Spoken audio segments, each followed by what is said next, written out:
pense qu'il y a beaucoup de personnes qui doivent se poser la question du pourquoi ces souvenirs reviennent que maintenant.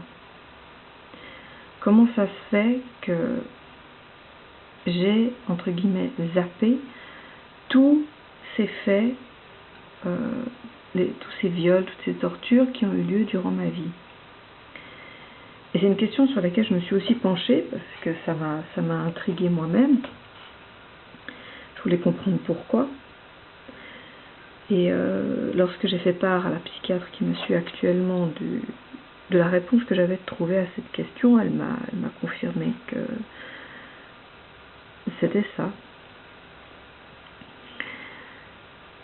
En fait, quand vous êtes violé si jeune et autant, et que c'est si atroce, et qu'il y a autant de violence, le corps ne le supporte pas. Donc en fait, comme on appelle ça, j'espère que je vais prononcer juste, c'est une distorsion de l'esprit.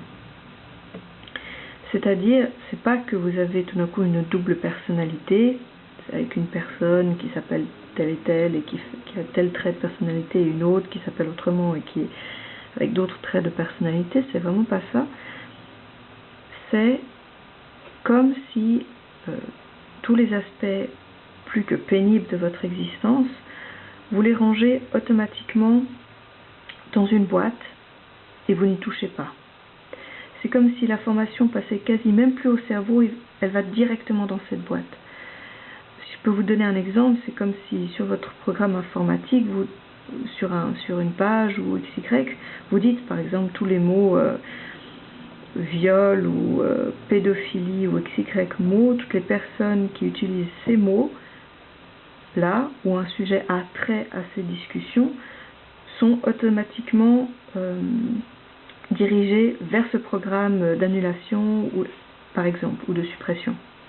C'est exactement ce que mon cerveau a fait, c'est que tout ce qui a été en rapport avec le viol, la manipulation, oui aussi, parce que je n'étais pas consciente d'être manipulée, mais tout ce qui a été attrait au viol, aux tortures, à toute cette partie-là de mon existence, tout a été retranscrit directement dans cette boîte.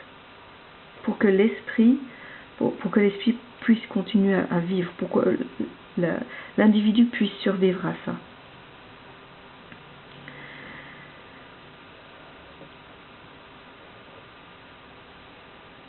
Et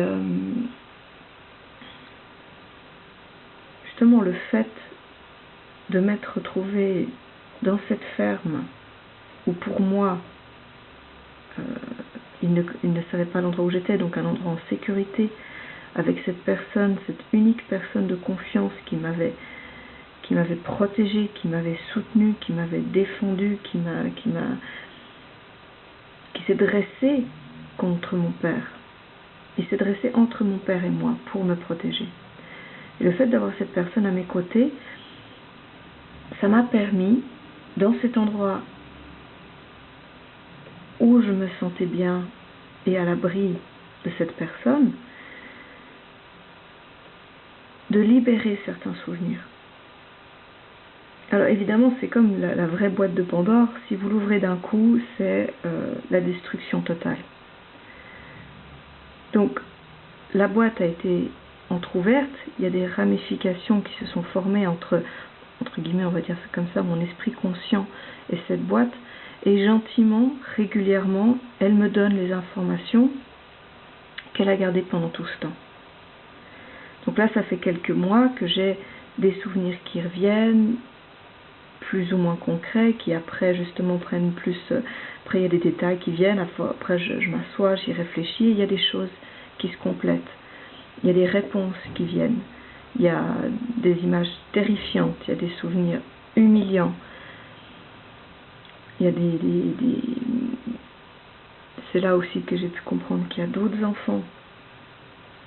J'ai le souvenir de cris d'enfants, en plus des miens, lors de ce genre d'orgie sexuelle.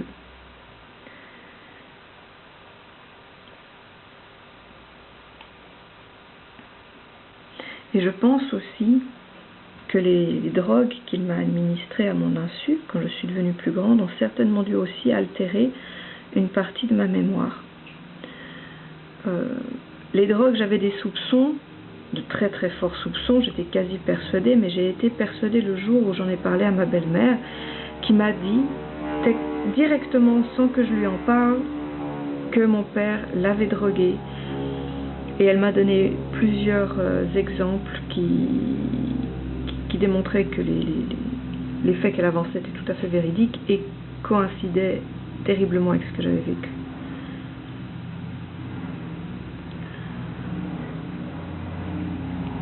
Par exemple,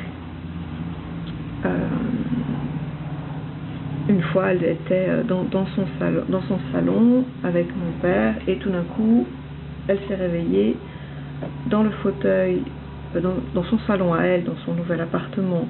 Mais comme mon père ne voulait pas accepter qu'elle parte, il continuait à aller la voir et elle a mis du temps à réussir à l'éloigner d'elle.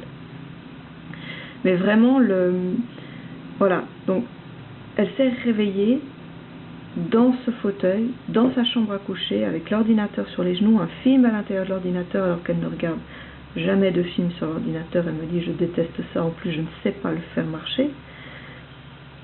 Et elle a remarqué qu'elle était habillée différemment, que les draps du lit étaient froissés. Et bon, elle m'a fait part de la terreur qui l'a possédée à ce moment-là. Elle était terrifiée. Et je comprends. Mais je pense que effectivement, mon père a dû utiliser ce genre de procédé avec moi parce que quand j'ai commencé à avoir un certain âge, une certaine force, comme j'ai toujours fait beaucoup de sport, il a dû prendre peur que je me rebelle, je ferme la mâchoire ou que je le fasse ou à lui ou à une des personnes contre qui il m'échangeait en échange de services ou d'autres enfants. Je précise que dans ces personnes, il y a des policiers, il y a des gens qui sont censés vous aider dans ce genre de situation. Quand vous venez voir des gens pour des viols, il y a des gens comme ça qui font partie de cette secte. Moi j'appelle ça une secte, c'est plus facile. Mais et en fait, voilà, pour moi, c'est vraiment le fait qu'il ait utilisé ces drogues qui, à mon avis, complète le fait qu'il y ait une certaine amnésie sur l'ensemble de ma vie. Ça, voilà.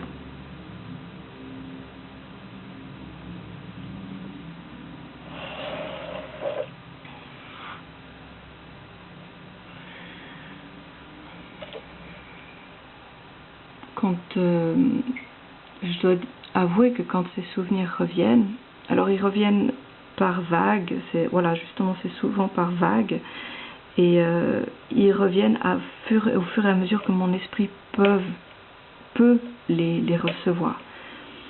Parce qu'à chaque fois c'est des crises de larmes, à chaque fois c'est des états de choc, des prises de conscience, parce que malgré tout, vous n'avez pas envie d'être cette personne. Vous n'avez pas du tout envie d'être cette personne qui a été violée, qui a été massacrée par toutes les personnes qui étaient censées prendre soin d'elle ou abandonnée. Vous n'avez pas envie d'être cette personne. Donc, au bout d'un moment, vous êtes même en train de vous dire mais il y a quelque chose qui ne joue pas, ou vous voulez trouver des faits qui pourraient vous montrer que tout ça tient pas debout. Et plus vous cherchez, pour moi en tout cas, plus j'ai eu cherché des éléments qui pouvaient prouver que telle et telle chose ne tenait pas debout, plus j'avais de souvenirs qui me montraient que non, effectivement, ou plus j'avais de faits qui me prouvaient que non, effectivement, ça c'est une vérité, ce sont des faits, tu ne peux rien faire contre. Et oui, tu es cette personne, oui, tu es cette jeune fille qui a été violée, qui a été abandonnée, qui a été manipulée, qui a été servie comme esclave sexuelle. Alors, c'est jamais agréable, de prendre conscience de ça. C'est jamais agréable de se le répéter, parce qu'il faut se le répéter pour vraiment accepter qui on est.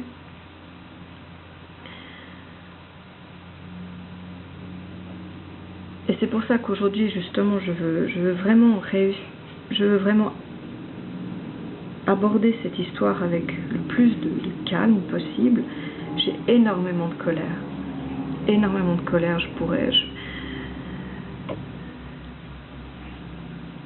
Au jour d'aujourd'hui, il y a des moments où j'aimerais tellement pouvoir me venger. Mais le problème, c'est que ce n'est pas possible. Tout simplement. Donc, je veux laisser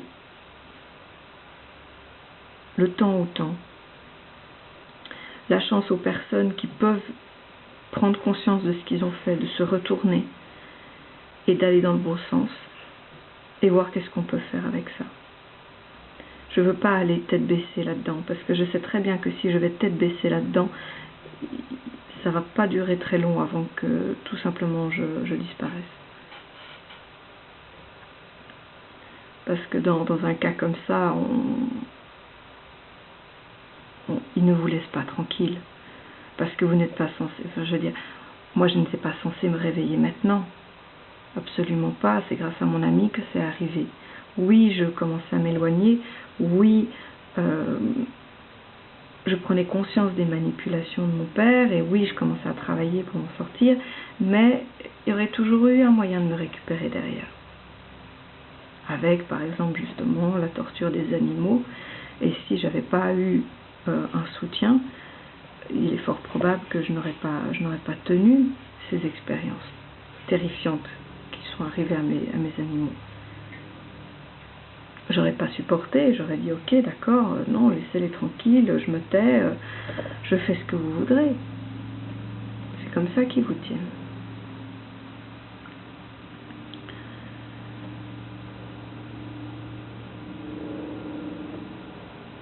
J'essaie de parler calmement et de ne pas m'emporter, parce que quand je m'emporte, je divulgue des noms et après je suis obligée de recommencer les vidéos. Donc il faut vraiment que je fasse attention. Et enfin, voilà, moi c'est ce que je voulais vous expliquer, c'est comment cela se fait-il que tous ces souvenirs reviennent que maintenant.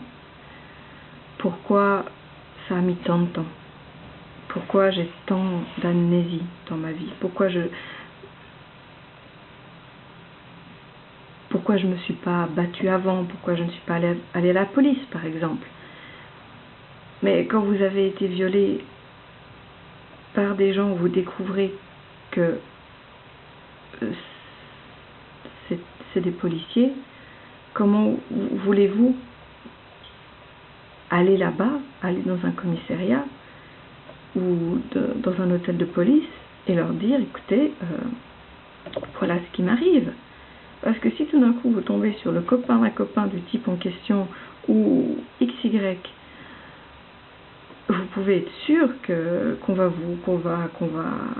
étouffer l'affaire, qu'on va vous faire plus peur, qu'on va essayer de vous décourager. D'ailleurs, depuis le début, le nombre de personnes qui essaient de me décourager à aller dans mon sens, à aller jusqu'au bout, mais même des gens d'associations qui sont censés vous soutenir. Donc, il y a tellement de personnes qui ne veulent surtout pas voir ça, qui ne veulent pas voir ce genre de personnes. Mais si personne ne veut les voir, ils n'auront jamais de problème et ils pourront continuer ce qu'ils font. Et c'est exactement ce qui, moi, me rend malade, c'est de voir l'âge que mon père a aujourd'hui et de voir que pendant toutes ces années, il a jamais été inquiété. Il a pu faire toutes ces horreurs et il n'a jamais eu de problème jusqu'à présent. Donc j'espère vraiment que la personne qui m'entendra prendra en considération le fait que j'ai plusieurs témoins, le fait que je suis saine d'esprit, le fait que ces histoires se tiennent et qu'elle attaquera vraiment dur cette personne qui est mon père. Ça, je l'espère très fort.